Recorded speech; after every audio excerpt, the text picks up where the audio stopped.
Okay, I've been talking about the big 5 survival priorities and how to get yourself equipped with a good kit to meet those priorities. Talked about shelter, water, signaling, first aid.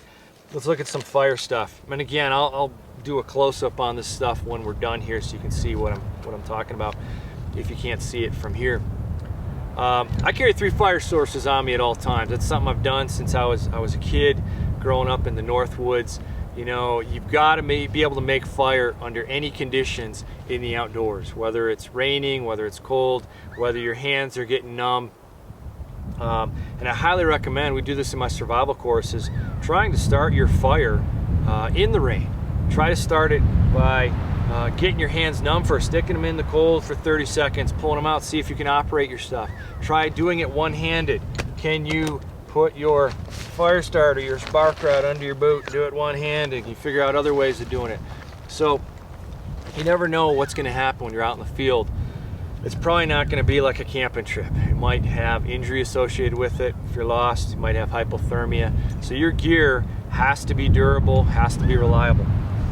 Now, I've got my lighter here with a little bit of inner tube wrapped around it, spare inner tube. We used to use that for starting fires when I was a kid. Good for wet weather.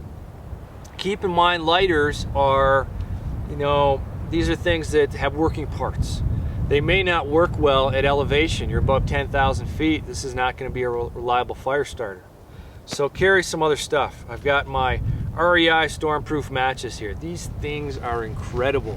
You can pull these out, light them in 40-mile-an-hour winds, and they're not going to go out. You can light them and pour water over them. Pour water over it, and they're not going to go out. These things are incredible, like those irritating birthday candles you may have had as a kid. I think they sell these for 2 packs for about $4 or something like that.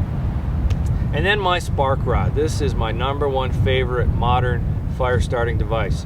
This is your spark rod here, your zirconium rod, they're sometimes called.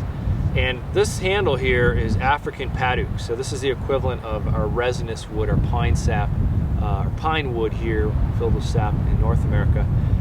This is African paddock. So you can scrape this and ignite that pile as well.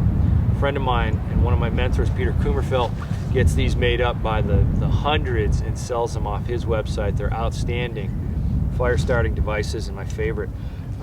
Now, 50% of your success in starting a fire under survival conditions has to do with carrying the right gear.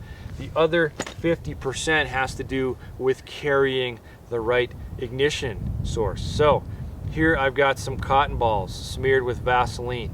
Again, this goes way back. People were doing this 20, 30 years ago, smearing 100% cotton balls, make sure they're 100%, with Vaseline. And I can get about 5 in here. You can use film canister too. And that is a great wet weather fire source. That has saved my butt on a few occasions in the outdoors when it's been raining for 2 or 3 days and everything is soaked to the core. So carry a quality fire starter as well as your fire devices, because this stuff right here is only 50% of the picture. Don't forget that. Okay, I've also got some spare glasses. You wear prescription glasses, contacts, you might want to consider carrying that as part of your survival kit. Certainly in the desert, sunglasses are a must. Or you're out in the snow in the mountains in wintertime, you got to have some protection from the glare, from reflection from the snow. So some good quality sunglasses and prescription glasses if you wear them like I do.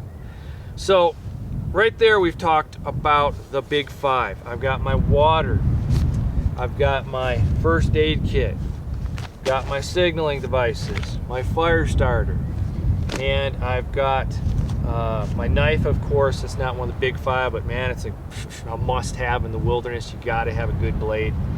And I've talked about shelter, dressing properly in the first place, carrying a tarp with you, a poncho, some wool or fleece for the nighttime when it gets cold, and definitely consider carrying an umbrella in your vehicle in case you break down.